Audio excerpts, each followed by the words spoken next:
je vais vous faire une petite visite de notre charmant van. Alors nous le rendons demain et du coup nous avons mis les valises d'une certaine manière. Il n'est pas toujours comme ça. Ceci dit, vous allez voir, venez.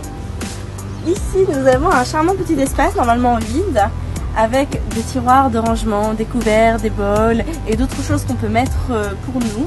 Juste au-dessus nous avons un charmant évier que nous n'avons d'ailleurs pas vraiment utilisé mais qui est là, voilà.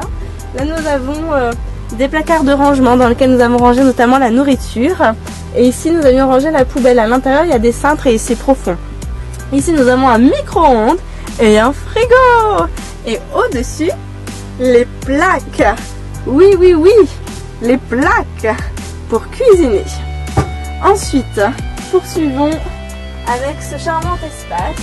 Donc, nous avons les lits en bas. Et il est possible du coup quand tout ça sort de mettre des planches et d'avoir du coup d'autres coussins pour faire un grand espace de lit. On a pu dormir à 3 ou alors à 2 avec un espace en haut qui s'ouvre, tac tac tac, et qui s'avance avec des coussins dessus. Et ça fait du coup un 3e lit en hauteur. Ici sont rangés par ailleurs les sacs de couchage, les coussins et les draps, ainsi que quelques serviettes pour se sécher. Maintenant, passons à l'avant. Ah, dernière chose aussi, notez les petits rideaux qui peuvent s'accrocher et donc fermer aussi la nuit. Et ce petit espace pour accrocher les linges par exemple, ou les draps, les serviettes ou les petites affaires que nous aurions besoin de sécher, comme des torchons par exemple. Direction l'avant du van. Hop. Alors,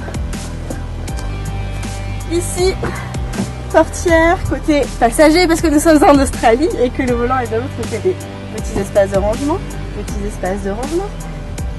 Radio pour la musique. Attention, je grimpe. Hop. Donc on peut s'asseoir ici pour le passager. Ici pour celui du milieu qui du coup règle la radio, qui peut régler aussi la chaleur de l'habitacle. Et la place conducteur. Très intéressante car en Australie les voitures, je vous le rappelle, sont automatiques. Donc nous avons là un boîtier donc automatique. P c'est en gros pause, il se passe rien. R c'est pour faire la marche arrière. Neutre, là c'est pour avancer en avant. Voilà, pour un petit cours si jamais certains. Nous avons ici le frein à main. Oui, ceci est un frein à main australien. Et de l'autre côté, le petit boîtier à pétrole qui permet d'ouvrir la case pétrole qui est de l'autre côté. Et qui est juste à côté de l'ouverture du capot et on s'est trompé plusieurs fois et on a ouvert le capot. Bien, je vais sortir de l'autre côté et je vous retrouve derrière le van.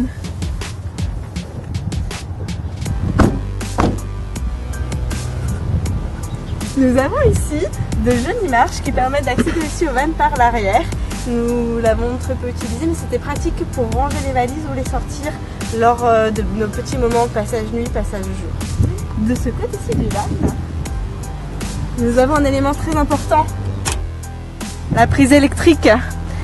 Grâce à cette prise, nous avons pu alimenter notre micro-ondes, élément de survie indispensable pour tout vanneur qui a besoin de se nourrir le soir. Et qui a permis de pouvoir recharger nos téléphones portables grâce aux prises qu'il y a à l'intérieur que je ne vous ai pas montré mais qui existent. Voilà, nous avons également le gaz pour la chauffière, j'ai oublié le mot mais pour cuisiner avec les trucs à gaz. Et de l'autre côté nous avons aussi de quoi réapprovisionner en eau. Voilà, c'était la visite de notre charmant van et je terminerai par ce petit élément qui est un rétroviseur qui permet de voir la distance qu'il y a entre ça et le derrière. Des choses pour pas qu'on rentre dans un petit muret par exemple, ça permet de voir quelle distance on a. Super van, on a trop aimé et on le rend demain. Voilà, mais on en retrouvera un autre à Darwin.